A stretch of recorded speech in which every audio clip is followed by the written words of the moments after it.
Before you get married, make sure you discover your identity. Tolu, what does identity mean? You always say you coach single ladies on how to date right and discover identity before marriage. Whenever you hear identity, always think KDP. K stands for know yourself, define yourself, and preserve yourself. This is the most important step. This is the messiest step. Knowing yourself has to do with your values, your beliefs, your convictions, your boundaries. Your values. What do you value? Oh, I value an intelligent man. That defines your beliefs. I believe that any man that is my husband should be intelligent.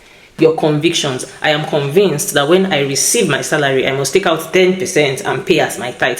Whatever your convictions are, whatever your boundaries are, is what you use to define your life. This is where the work of identity lies in. Defining yourself is about unlearning some things, relearning some things, setting goals for yourself, learning how to handle pressure based on your knowledge of yourself. This is where you need to get rid of old mindsets, leave your comfort zone, try not to fit in, saying no to the wrong relationships because you know that that is not who you are. The problem is that a lot of ladies want to just jump to preserving yourself. This is where marriage falls, long-term relationships, having children, succession, the other parts. So if you don't know yourself, when the value of something is not known, or when the purpose of a thing is not known, abuse is inevitable. So this identity is a filter for you when you are single. It will help you to narrow down your options. For example, one of my beliefs is that whenever a child is fatherless, it can destabilize the course of the child's life.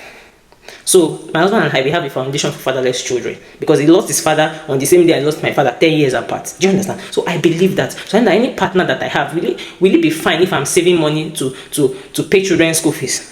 Fatherless children. Okay, our values align. If your values, if your beliefs, if your boundaries, convictions do not align, that's when you wake up one day and just be feeling cranky, unfulfilled, and used in a marriage. That's why I always say, before you get married, make sure you discover identity. If you stick around long enough on my page, I share Sunday messages. They're like transformational conversations that will help you to understand identity better. Because it doesn't just happen like this. Purpose is progressive. What you're doing at 29 might not be what you'll be doing at 39. Exactly. But there is a sense of direction.